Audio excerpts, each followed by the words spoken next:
All right, ladies, welcome to this episode of the Joyful Scaling Podcast. Listen, are you an author or you're thinking about writing a book? You'd love to be an author. Well, I know that many of you have published incredibly valuable books, and not only just to help people, which is huge, but you did it to gain visibility, exposure. You were hoping to gain authority as a marketing tool to grow your business. So today, I'm so excited to be joined by a book marketing strategist and coach, Melanie Herschorn, and she's here to make sure your book and your brand sparkle online. I love it. As a content marketing strategist for coaches, consultants, and speakers worldwide, Melanie's on mission to support and empower her clients to create clear messaging. Oh, I love clarity and content that shines a light on their individual experience, skill set, and their books. With her unique combination of entrepreneurship, award-winning journalism, and PR experience, Melanie is masterful at guiding her clients to position themselves as industry experts so they can attract and nurture quality leads. She also provides book marketing tips and interviews authors on her show, Authority Marketing Live. Welcome, Melanie. Thank you, Judy. I'm so happy to be here today. Oh gosh, I am so excited to have you here. When we chatted, I just fell madly in love. And I know that I just hear time and time again, quite a few of my friends have books, and it was so exciting. Some, Amazon bestsellers, and it's like crickets, and it becomes very devastating. And frankly, it's just darn frustrating. So this is so important. But before we dive into the specifics, can you give the ladies an idea of your awesome background? Yeah. How much time you got? Because I feel like I've zigged and zagged across North America, and I've worked in public relations, and I worked as a journalist for several years. And then I got laid off when I was pregnant with my first child. And I thought, oh no, what now? So I decided to design and manufacture breastfeeding clothing. That is so interesting. Totally not the trajectory you'd think, right? No, not at all. Not the next logical step, but I'd always wanted to be an entrepreneur. Mm-hmm. And I had this sort of tapping on my heart almost. Do this. You have to do this. If you don't do it, you're going to regret it. So I did it. I don't regret it. I made a heck of a lot of mistakes though, but I made sure to learn from them all. And the biggest mistake I made, which was also a good mistake to have made, was that I hired somebody to help me with my marketing. And she was emotionally abusive. Oh, yeah. And she took a lot of my money, and I was left, and she would tell me how boring I was when I tried to write marketing material for my own company. And this went on for about a year. And I was afraid to fire her because I thought she would try to harm my company in some way online. And so it was just it was a really bad, I was in a bad way for a while. And then when I closed the business, and I thought, all right, well, what can I do? What have I learned? Mm-hmm. Well, guess what? I've learned so much about online marketing. And I've also learned how much people need support. And there are a lot of people out there who say they are marketing help, and they're not helping. Certainly not her with her abusive approach. My goodness. How did she have any clients? Sounds like a bully. It's amazing how she had a lot of clients. It's amazing, really, truly. But so what I decided to do was to take all that stuff that I learned and turn it around and be that cheerleader and be that support system.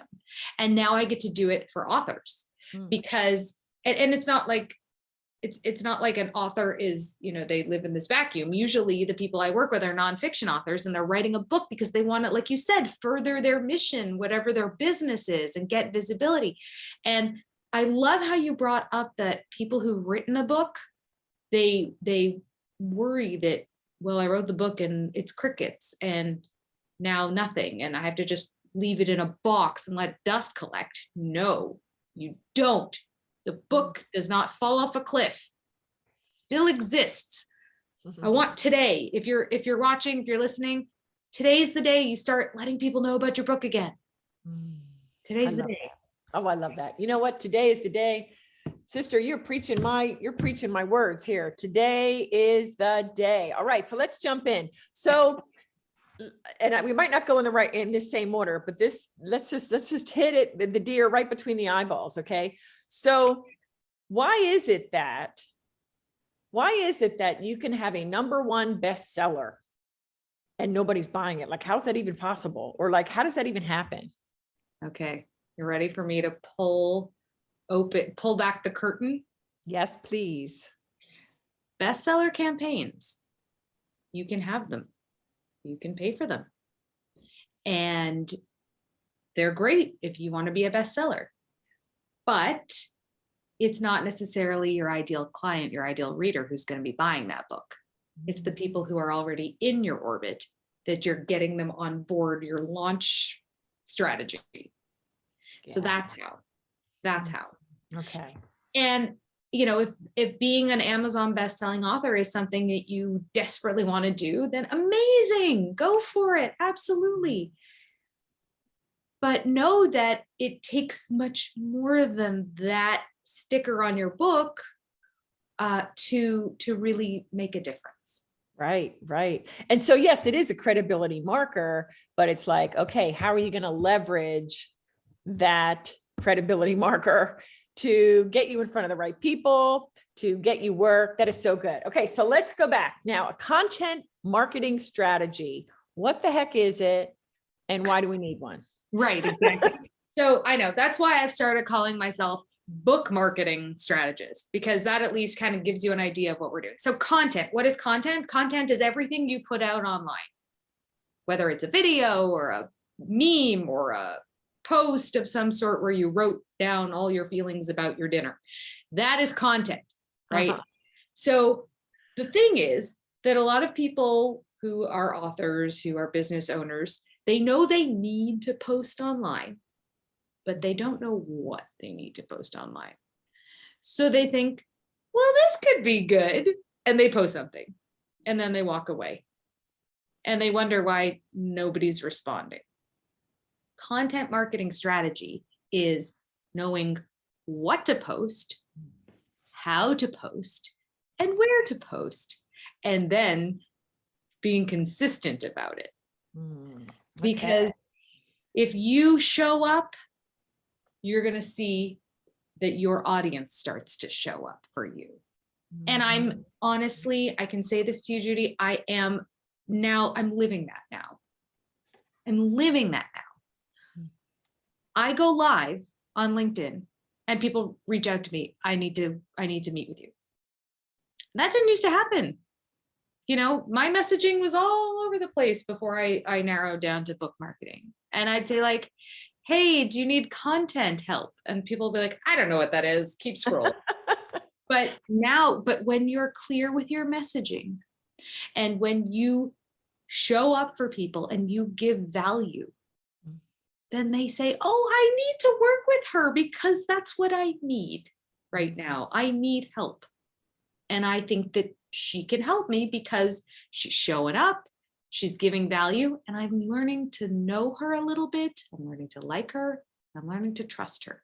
Because when you and I are separated by a screen, you have to be able to trust me, but you can't just go and have coffee with me, right? The only way to learn about us is online by what we put out. Yeah. And that's the reality of the benefit of literally having the world as your potential audience, that you can find the right people in. Like, I have listeners on this podcast from literally all over the world. There are people in China that listen to me. I've got people in Africa, in various countries, within the continent of Africa and Europe. It's insane. It's amazing. So let's say ni hao, bonjour. Yeah, I got some French. I don't know. But it's so good. So let's just go a little bit deeper if we can about content. Okay. So what I've found in working with my clients, and it's funny because I always say this, I'm better at seeing the obvious that my clients miss more than I see like my own obvious that I miss, right? I mean, it's so funny how we're kind of too close to the weeds sometimes. But as far as a book, what guidelines can you say if you have a book? Where can you begin to think about your content? Like just give them like a framework, if you will. Okay. So your book is your content. You already wrote it. So you're already miles ahead of other people who have no idea what to write. You've already written it. So now it's a question of going through your book and pulling out things that you think are going to resonate with your audience. So for example, maybe you're really into quotes and you have some inspirational quotes sprinkled throughout your book. Those would be really great to post on social media and talk about why this quote really speaks to you, and ask your audience, what does this quote say to you? Or what's your favorite quote? So you can get some engagement going. So that's the stuff that you've already put in your book is great foundation for you to put out there so that people can really get to know. I will say though, copying and pasting paragraphs out of your book is probably not the way to go. Yeah. You are going to have to do a little bit of extra work because it's books and social media, they're not the same. In a book, you're going to use full sentences. In a book, you might use bigger words. I love big words, but they don't work on social media. Yeah. You're just going to confuse the audience. They'll be like, what? That's like a $1,000 word. That's above my. Yeah, but it's not even like the audience isn't intelligent enough to understand what it is. They are, but it's the time. Like when you sit down to read a book, you sit down to read a book. When you're on social media, you're doing 7 other things at the same time. Wow, that's true. You're on the toilet. You are You're cooking right. dinner. Yeah, you're cooking dinner. You are hopefully not driving, but maybe you're at a red light. You are not 100% engaged the way you are with a book. So you have to remember who you're writing for and what your audience is expecting from you. Yeah, and when I'm on social, I'm not on social as much as many people, but I kind of go there for levity and for fun. So I wouldn't want to read something heavy, so. Yeah, absolutely. All right. So let's talk about ads. Do you have to pay for ads to grow your online following and that whole aspect of getting the word out? Well, I've used ads. Don't get me wrong. I have. But here's a fun story. So I have a content calendar that I give away for free, and your listeners are going to get it later. Yay, but I had been running an ad on Facebook for it. And when people would join my Facebook group, it's now defunct. I gave up on it. It wasn't serving me. But when they would join and I would message them and I'd say, hey, tell me a bit about your business. And then I had somebody respond, I don't have a business. I just like calendars. Wow. That's a first. I thought, and this is why there is a problem with Facebook ads, because any old person who likes calendars can also download my stuff. Mm-hmm. But when you are doing organic growth, which is what I teach and what I do, which is posting and engaging and reaching out on a one-on-one level, it isn't always about, the masses. It's really about humanity and creating relationships. And, some people call it relationship marketing or conviction. I don't know. People all have all these wonderful names for it. The point is, it's human to human. It's relationships. It's not blasting it out and just hoping for the best. So I love what you're saying, and the emphasis on the one-on-one. I went live this morning on my Thriver Thursday live, and that is one of the things that I talked about, that the world has too many of you duped into thinking, oh, this guru said I have to do it this way, so I have to do it this way. No, and it's really the one to masses, the one to many. Like this podcast is a one to many. Right? My live was a one to many, but my clients, and I get exposure that way, don't get me wrong, but where I have my clients coming from is the one-on-one engagement in the DM, right? The one-on-one voice notes through, pick your platform there. And so I love that. Yeah. It's organic growth, human to human. And, sure, you might have a program where you want lots and lots of people to join, which is great, but you got to give them you. Mm. And I feel like you can't do that with ads the way you really can in a one-on-one setting. Not to say ads are bad. They are good. They serve a purpose, but you don't always need them, especially at the beginning. Yeah, for sure. Okay. So talking about timing, how soon should an author start working on this content marketing strategy? Is it ever too early? No, today's good. Okay. I mean, well, I'm talking about like me, like my book's been in the works now for a while, and my editor is like, Judy, when are you getting it done? Is it too early for me? No, not at all. It's already with the editor, you said? Yeah. Well, I mean, we're working, I have a book coach and editor. Excellent. So, wonderful. Yeah. Well, that's wonderful. I love that you have that support. So yeah, start. Because remember, it's not, I'm going to hold up a book. Look at me. Look at my book. This is not what we do. You see that mistake every day with authors. And what happens? Their friends like the post and they're really excited for them. Do their friends buy the book? Maybe.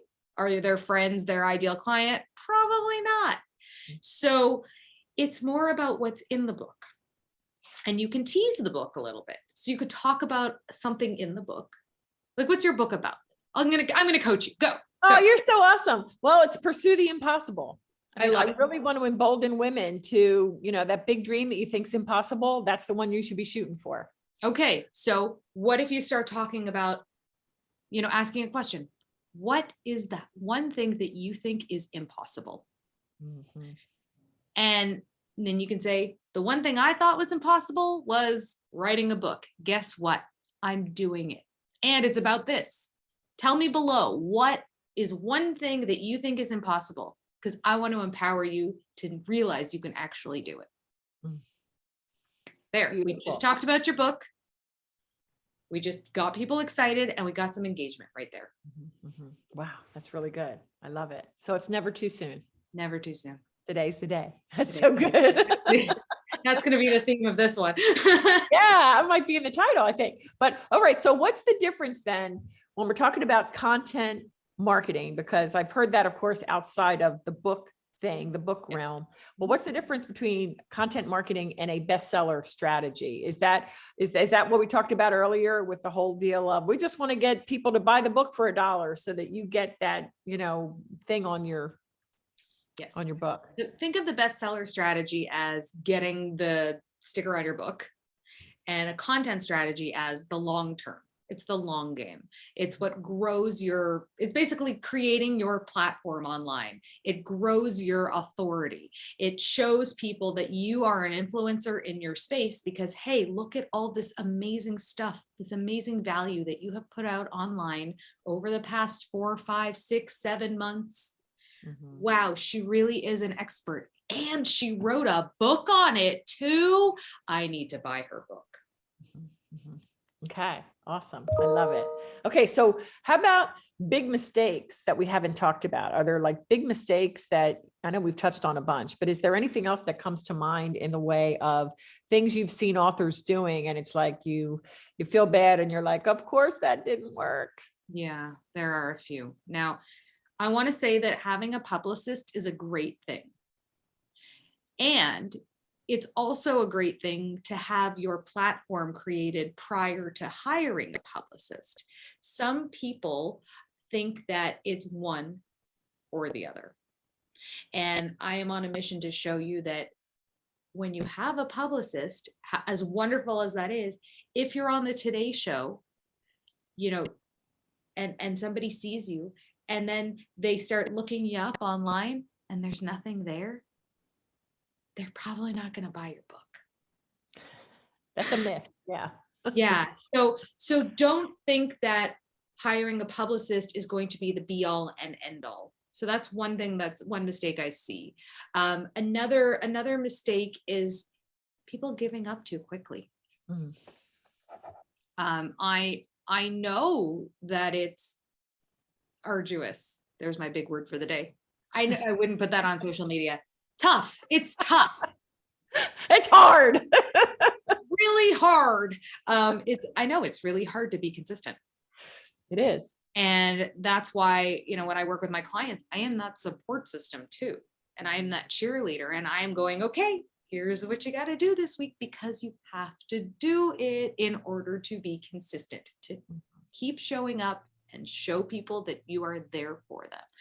Like, you go live every Thursday. It's amazing. I go live 3 times a week. And that's really amazing. Here's the thing. I love going live. Like, I could stare at myself talking about things all day long, and it's not that hard for me. For some people, that's like the worst thing you could ever ask of them. And they would much rather sit and type out a 1,000-word blog post. And that's okay. The point is to show up in whatever way works best for you. Right. Because if it's your thing, you're not going to be prone to put it off. I'm always telling my clients, look, go video. And look, I think I look pretty cute today, but there are most days when I'm like, uh-oh, my chin looks awfully big, and look at all those wrinkles and things. So, and I always tell them, look, you're not going on live because, you're entering a beauty pageant. Okay. You're going live to serve, and nobody really cares about what we look like except ourselves. That's the fact. And it's interesting. You will never hear a man, even an unattractive man, he will never look at himself in that camera and say, oh boy, look at that double chin. He won't even think it. Did you ever realize that? They really don't think like we do. I used to think that, but I had a client who, he was not happy with the way he was looking. Yeah, I was actually surprised, but they definitely don't wear makeup. I definitely, every time I'm putting makeup on in the morning, I'm thinking, well, there's no man who's going live who's putting makeup on. He's worrying about the dark circles under his eyes the way I am. So that I get. That's funny. Oh my gosh. All right. What about this? Before we get into, where they can grab the content calendar, because that's just an amazing offer. Thank you. So the freebie really for them. Thank you for that. What do you think about a live book tour? Is that something that you can do on your own without a publicist, or is that like so beyond what any one person could or should attempt? I'm curious what your thoughts are. Okay, so you're talking about like live in person, going to bookstores. Yes. Yeah. So you can start on your own. You can reach out to a local bookstore and you can say, hey, I wrote a book. I live in your city and I'd really love to do a book signing here. And I'm going to invite everyone I know. So what does that do for the bookstore? Well, it gets them more traffic, which is what all stores want. So I think that that's a great place to start. And I do believe that publicists will set those up. Sometimes when people go the traditional publishing route, those are set up through their publisher as well. Yeah, that's true. I know it's so funny. I know a couple of women who have more traditional publishing houses involved in their books, and so many others are self-publishing. And so I don't even know how much a publicist costs, but I'm thinking many thousands of dollars a month on retainer, right? So yeah, that's what I thought. So they do great work, but ladies, if you don't have a couple of like $2,000 or $3,000 or $4,000 or $5,000 a month to throw at your publicist, then it's one of these things where you go down and dirty, as I say, you pick up the phone and you do the thing you probably don't want to do, which is talk to people and say hi, but I've learned to love that. I've learned to really love that and embrace the fact that I could wear my yoga pants as I do that. And right now, even I'm wearing my comfy pants and nobody knows. No one would have any idea. It's true. If you really believe, this is one thing I want to say. If you really believe in your book and you really believe in your mission, then you can do anything. Amen. And that is what I try to instill in my clients. The first thing we do is we work on refining why they're doing what they're doing. Like, why? So let me ask you this, Judy. Why are you writing a book about how women can make the impossible possible? Wow, that is such a great question, that why question. I mean, I feel like when I look back, I didn't know I was doing this all along, but as I look back retrospectively, I really think that I have done that all my life. I came from poor stock. We had no money. certainly dad was a factory worker, mom stayed home. We did not know people in high places. So, but I always had these big dreams. So I went to college, even though I didn't know how I was going to pay for it. And then I later went to law school, and I had all these great experiences that are only a result of me doing what everybody else said was absolutely impossible. And so I really want to empower others. Don't look at your past experience, your trauma. I was a victim of domestic violence. My first husband beat me up on my wedding night. So I've overcome some stuff. I've overcome eating disorders, agoraphobia, anxiety, so I really want to help any woman out there that has these big dreams. And yet the enemy, the devil, is saying, who are you? You can't do that. And I'm here to say, yes, you can. With God, nothing is impossible. That lead with that. That is your story. That is an amazing, incredible story of triumph. And if that doesn't enroll people in your mission, nothing can enroll anybody in any mission. You have overcome so much, and you're like a phoenix rising, basically. Thank you. You're welcome. So that is the beauty of it, right? That's your mission. And when you talk about your book and you tell people, this happened, but here, and you can do it too. That's everything. Yeah. Yeah. But before I made it here, and I'm not even halfway to where I want to be, Right. with impact, I used to look at people who said this and thought, they don't get it. But I'd be like, I'd hear women say, if I can do it, you can do it. And I think, the natural human brain, we will think of every excuse and the self-deprecating thoughts. And it's like, oh, well, it's easy for her to do it because blah, blah, blah, but I can't because of X, Y, and Z. So now that I'm here and looking back, and I can think of how I used to be, and it's like, no, believe me when I say, if I can do it, you can do it. Are you called to it? Is God, telling you this is your mission? Because if he called you to it, he promised to equip you to get there. And he is trustworthy. So that's why you just got to pursue that impossible thing. And I so believe that. It's like, it's really why I live. I live it in my work, and I live it with everybody that I come in contact with, and with my kids too. It's like, oh, okay. My youngest son is into crypto coins, whatever the heck that is, Bitcoin, right? And he quit college after his first year, and mama was upset only because I don't want him to feel lost. The guy made more money in 30 days than my dad used to make in a year. And he cashed it out. So it's not like he lost it again. So, it's like everybody has their path. And if that's where you feel called and you don't feel called to college, and we've got to pursue the mission that God put us on. Love that. Yeah. Yeah. Well, thank you for that. All right. So let's talk about this content calendar that you have made available to our listeners. Absolutely. So because planning is required, I've created a content calendar for you, and it's printable. Each month you can print out. It's got examples of national days and holidays so that you can kind of tie your posts to whatever's happening in the world. And this way you'll kind of you can get a bigger picture look at what you're going to be posting about, so that you can stay consistent and make sure that your message is really resonating with your audience. That is so good. That is so good. It is. I'll put the URL in the show notes, but I'm just going to verbalize it here, because I know when I listen to podcasts, it's like, just tell me. Okay. It's vipdigital.live/content calendar, vipdigital.live/content calendar. Two more things. Number one, I want to know, when do you go live on LinkedIn? Because I want to make sure to put it in my calendar and catch it. Oh, well, it's Monday, Wednesday, Friday. I go live around 9 a.m. Mountain time. Okay. Awesome. And I also have a live show, but that's noon Mountain time on Fridays. So Monday, Wednesday at 9 a.m. and then noon Mountain time on Fridays. Okay, beautiful. And where is the best place for everyone to find you online otherwise? Oh my gosh, I'm everywhere. But so if you want to do on Facebook or on Instagram, my company is VIP Digital Content. And you can also find me on LinkedIn. My name is Melanie Herschorn. I'm the only one. as far as I know, in the world. Name Melanie. That's pretty neat. Yeah, very helpful.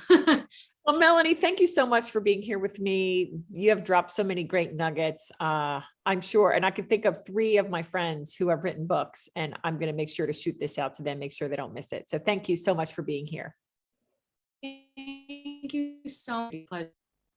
You're welcome. Well, ladies listening, thank you for being here each and every week. And if you haven't yet left a review, would you please take a moment and do it right now? I'd really, really appreciate it. And also reach out, go to my new podcast page on my website, judyweber.co/podcast. And there's a cute little feature there. You can drop me a personal voice note, ask a question, leave your feedback, and then listen for yourself coming up on an upcoming episode. Once again, thanks for watching, and we will see you next time.